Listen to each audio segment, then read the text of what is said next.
Saya ke Pak Yusuf. Pak Yusuf, Kompolnas merekomendasikan audit investigasi penyidikan kasus Vina. Jawaban Polda Jabar apa, Pak? Baik, terima kasih.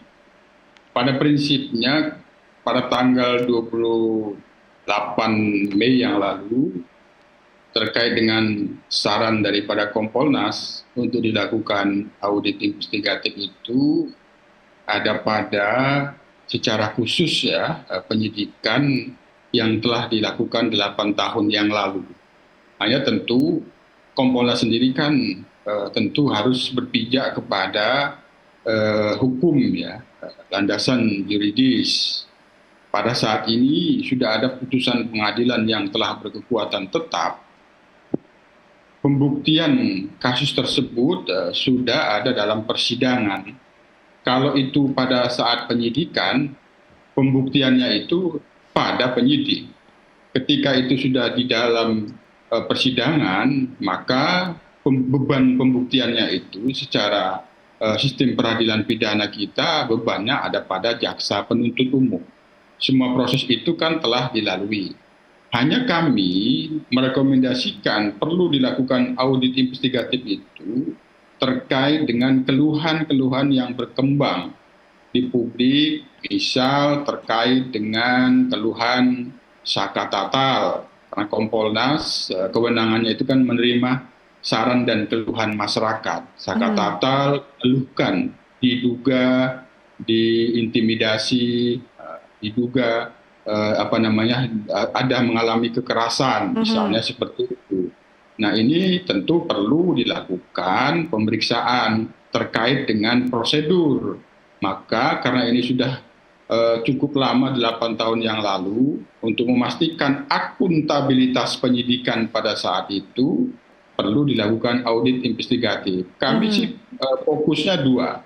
Pada saat menyimpulkan itu kecelakaan, karena itu berdampak pada proses bukti-bukti itu sudah sebagian dibawa di dalam penguburan, karena jenazahnya pada waktu itu sudah dikubur, sementara proses laporan polisinya tanggal 31 Agustus sudah selang 3 hari, maka ini perlu diaudit. Ini bagaimana proses prosedur SOP menyimpulkan pada waktu itu kecelakaan, karena dari pihak terpidana yang termasuk dari kuasa hukum saka tatal itu tetap meyakini bahwa itu kecelakaan, bukan pembunuhan. Nah, itu maka perlu dilakukan audit investigatif. Yang kedua, pada saat proses penyidikan di Polresta Cirebon pada saat itu, sebelum dilimpahkan penyidikannya di Polda Jabar. Fokus kami di sana agar diketahui bagaimana akuntabilitas penyidikannya pada saat itu. Kalau memang ditemukan tidak sesuai dengan prosedur, maka itu harus diproses. Tentu untuk dilakukan untuk dilakukan audit investigatif itu kan sebenarnya secara konvensional itu kan sebenarnya Propam. Tapi karena ini menjadi perhatian publik, tentu Inspektorat Pengawasan Daerah juga perlu terlibat di dalam audit investigatif itu. Pak Yusuf, itu adalah rekomendasi dari Kompolnas. Pertanyaan saya adalah jawaban dari Polda Jabar bagaimana, Pak? Polda Jabar cukup terbuka dan memahami itu. Nah, kami sendiri telah terus memonitor perkembangan. Barangkali tim asistensi yang telah dibentuk pada saat ini, itu gabungan Propam dan Inspektorat Pengawasan Daerah, semangatnya ke sana. Kita dukung dan kami terus memberikan masukan. Tentu kami tetap mendorong, karena ini perhatiannya cukup luar biasa dalam kasus ini. Ya, lakukan saja apakah yang lalu itu penyidikannya sudah dilakukan secara profesional, akuntabel atau tidak.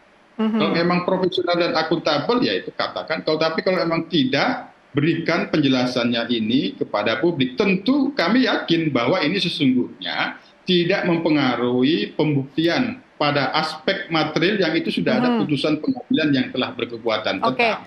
Pak Yusuf, tapi waktu ketemu dengan Polda Jabar berbicara soal eksaminasi tidak?